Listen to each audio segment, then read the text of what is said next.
परम पूजनीय गुरुदेव बाबा श्रीनीव करौरी जी महाराज के चरणों में सादर वंदन करते हुए आप सभी प्रेमी मित्रों को जय श्री राम। बाबा की कृपा से जुड़ा आज जो प्रसंग मैं आपको सुना रहा हूँ, यह प्रसंग मुझे सुरभि मजूमदार ने पश्चिम बंगाल में एक इच्छापुर जगह है, वो अपने गन फैक्ट्री के लिए फेमस है, वो इच्छापुर में रहती हैं। उन्होंने ये अनुभव मुझे इच्छापुर से भेजा है जो बैरकपुर में आता है। अपने व्यूअर्स को याद दिला दूं कि ये वही बैरकपुर है जो मंगल पांडे जी के क्रांति के लिए फेमस है। सुरभि मजूमदार जी बताती हैं कि उनकी शादी एक लव मैरिज है जिसे उनके पति के घर वालों द्वारा स्वीकृति नहीं दी गई। उनके पिताजी अर्धसैनिक बल में थे और जिससे उन्होंने शादी करी वो भी एक अर्धसैनिक बल में कार्यरत जवान है। तो इन दोनों ने लव मैरिज का फैसला किया था। लड़की के घर वालों की तरफ से तो स्वीकृति है, लेकिन लड़के के घर वालों ने स्वीकृति नहीं दी और उसके बावजूद भी इन लोगों ने शादी कर ली।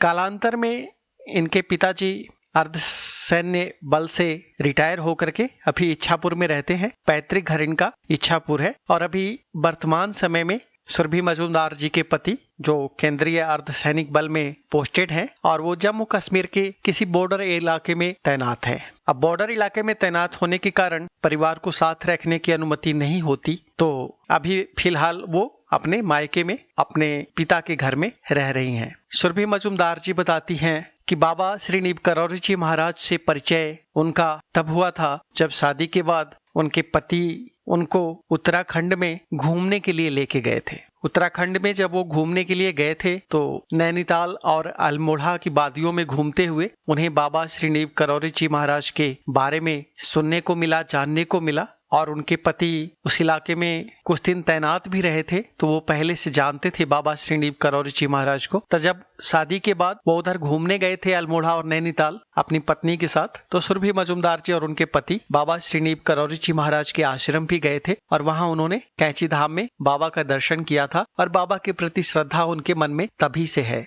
लगभग पिछले 10 सालों से ज्यादा से वो बाबा को जानती हैं और बाबा के प्रति मन में श्रद्धा, लगन और उत्साह उनके प्रति है और वो हनुमान जी की और बाबा की पूजा नियमित रूप से करती रही हैं। अब जो घटना है उसके बारे में बताते हुए सुरभि मजूमदार जी बताती हैं कि पिछले गुजरे हुए मई के महीने में एक बर्फीला तूफान उस इलाके में आया था जिस इलाके में इनके पति तैनात है और उसके बाद उनसे कोई बात नहीं हो पा रही थी और उनके यूनिट के और भी लोगों से जब बात करने की कोशिश की उन्होंने उनके दोस्तों से, तो पता चला कि इनके पति लापता है। उस बर्फीले तूफान के बाद उनका कोई अता पता नहीं है और बात हुए 3-4 दिन हो गए और कोई खबर नहीं मिली कि वो अभी मिले हैं या नहीं मिले हैं और न ही कोई बात हो पा रही थी। सुरभि मजूमदार जी बताती हैं कि एकमात्र आसरा बाबा पे रह गया था क्योंकि कुछ पता चल नहीं रहा था और कहीं से कोई खोज खबर भी नहीं मिल रही थी और मैं अक्सर रोते रोते ये सोचती रहती थी कि आगे क्या होगा।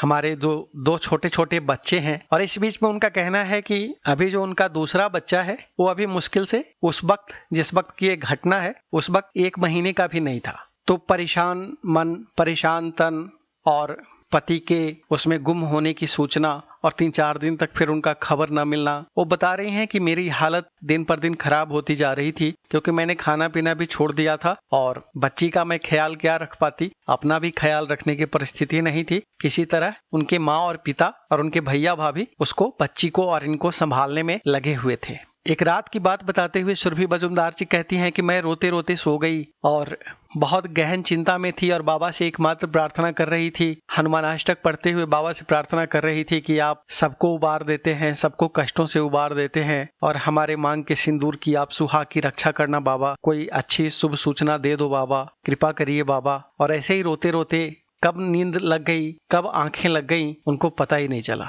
सुरभि मजूमदार जी कहती हैं कि जब नींद खुलती है उस वक्त उनको एहसास होता है कि मेरे पिताजी आकर के मेरे माथे पर थपकी दे रहे हैं और कह रहे हैं कि कोई बात नहीं बेटा, कल जरूर कोई न कोई शुभ समाचार हमें मिल जाएगा, तुम परेशान मत हो। वो कह रही हैं वो जो थपकी की आहट थी उससे मेरी आंख खुलती है और मैंने दरवाजे से देखा कि मेरे पिताजी निकल रहे हैं। वो बताती हैं कि मुझे लगा कि पिताजी मेरी परेशान मानसिकता को देख करके मेरे कमरे में आए होंगे और उन्होंने मुझे सांत्वना और ढाढ़स के शब्द दिए और चले गए। वो ये निश्चित नहीं कर पा रही थी कि अभी जो हमने देखा वो स्वप्न था या सच था। क्योंकि स्वप्न में अगर वो अनुभूति होती तो उनकी नींद नहीं खुलती, और नींद खुली तो अपने पिताजी को जाते हुए वो नहीं देखती दरवाजे से बाहर। सुरभि मजुमदार जी कहती हैं कि मुझे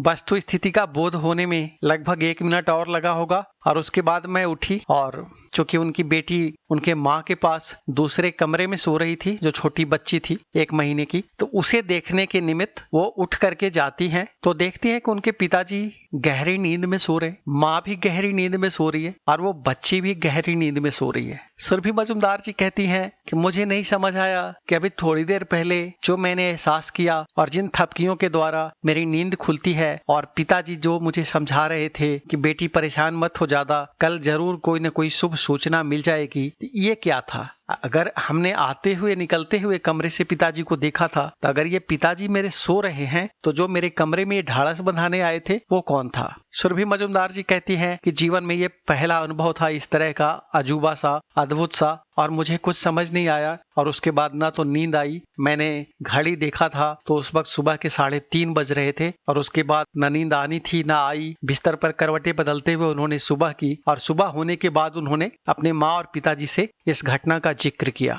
पिताजी ने तो इनकार किया, उन्होंने पूरी तरह अनभिज्ञता जाहिर की, बोले मैं तो तुम्हारे कमरे में नहीं आया, और ना ही माँ आई है, माँ भी बच्चे को लेकर के शाम को ही चली गई थी। और उनको खुद सुरभि मजुमदार जी को समझ नहीं आ रहा था कि आखिर ये जो मेरी अनुभूति थी वो स्वप्न की अनुभूति थी या मैं जगे हुए में मैंने इसे अनुभूति की, क्योंकि उनको इस बात का भी भरोसा था कि मैंने खुली आंखों से अपने पिताजी को अपने कमरे से जाते देखा है। लेकिन पिताजी तो कह रहे हैं कि हम नहीं आए थे, और दूसरी बात यह है कि वो जब बाहर निकली थी तब भी उन्होंने देखा था कि पिताजी सो रहे हैं गहरी निद्रा में, माँ भी गहरी निद्रा में सो रही हैं। घर में कोई उस वक्त बिल्कुल ही जगा हुआ नहीं था। अब उनके पास एक ही बात आजमाइश की बच गई थी कि जो स्वप्न में अनुभूति मिली थी, आज शाम तक कुछ खबर मिलेगी, इसका क्या परिणाम निकलता है। उन्होंने फिर अपने पति के यूनिट में फोन किया, उनके दोस्तों से पता करने की कोशिश की, और लगभग 9 साढ़े 9 बजे तक फिर कोई अच्छी सूचना नहीं मिली। वही सूचना मिली कि अभी तक लापता है और कुछ पता नहीं चल रहा है, बचाव कार्य जारी है। और लगभग 2 दिन से ज्यादा का समय हो चुका था, ये तीसरा दिन था जब खोजबीन जारी थी।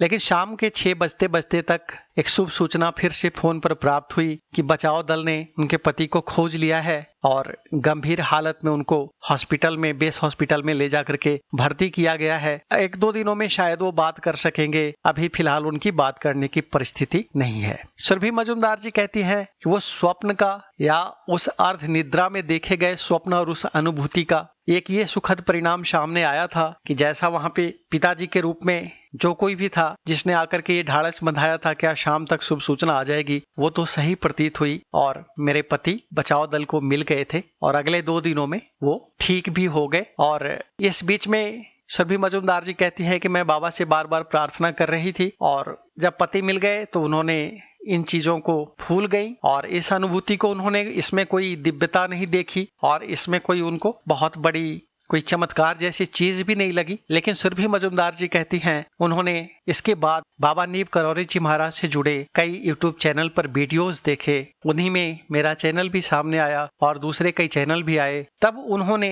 अपने से जुड़े इस घटना को मेरे पास साझा करते हुए मुझसे पूछा कि सर, क्या वो बाबा हो सकते हैं पिता के रूप में जो आए थे, मुझे सांत्वना देकर के चले गए, और वो बात मेरी सच निकली शाम तक। और जिस पिता के रूप में वो आए थे, मैं तो देखी थी तो पिताजी तो मेरे सो रहे थे, मेरे वो पिताजी नहीं थे, लेकिन क्या पिताजी के रूप में मुझे समझाने, मुझे सांत्वना देने बाबा आए थे। अब सुरभि मजुमदार जी के इस प्रश्न का उत्तर मैं क्या दे सकता हूँ। मेरी नजर में तो निश्चित रूप से साक्षात बाबा ही होंगे जो अपनी परेशान बिटिया को आश्वासन देने आए होंगे और उसकी परेशानियों को दूर करने आए होंगे, उसकी प्रार्थनाओं को सुन करके और मन में उठ रही आशंकाओं को विराम देने आए होंगे, क्योंकि बाबा के अलावा और इतना भक्त वत्सल कौन हो सकता है जो 3 दिन के बाद रेस्क्यू मिशन को बर्फीले तूफान में मिले जवान को सुरक्षित रखने में कामयाब हो। और जैसा कि सुरभि मजुमदार जी की प्रार्थना थी कि मेरे पति की रक्षा करना, क्योंकि उनका ससुराल वाले उनके साथ हैं नहीं, तो उनका एकमात्र सहारा आगे के जीवन में उनके पति ही हैं। तो बाबा ने उनके सुहाग की न सिर्फ रक्षा करी, बल्कि उन्हें आकर के सांत्वना के शब्द भी दे गए कि आज शाम तक कोई शुभ सूचना मिलेगी, और वो शुभ सूचना मिली। तो ऐसे हैं हमारे बाबा श्रीनीब करौरी जी महाराज, जो ऐसी ऐसी दिव्य लीलाएं भी करते हैं। जरूरी नहीं कि बाबा के ही रूप में आकर के आपको मिले। इस बार बाबा ने सुरभि मजुमदार जी के पिता का रूप धरा। फिर मिलूंगा आगे किसी वीडियो में, तब तक के लिए सभी प्रेमी मित्रों को जय श्री राम।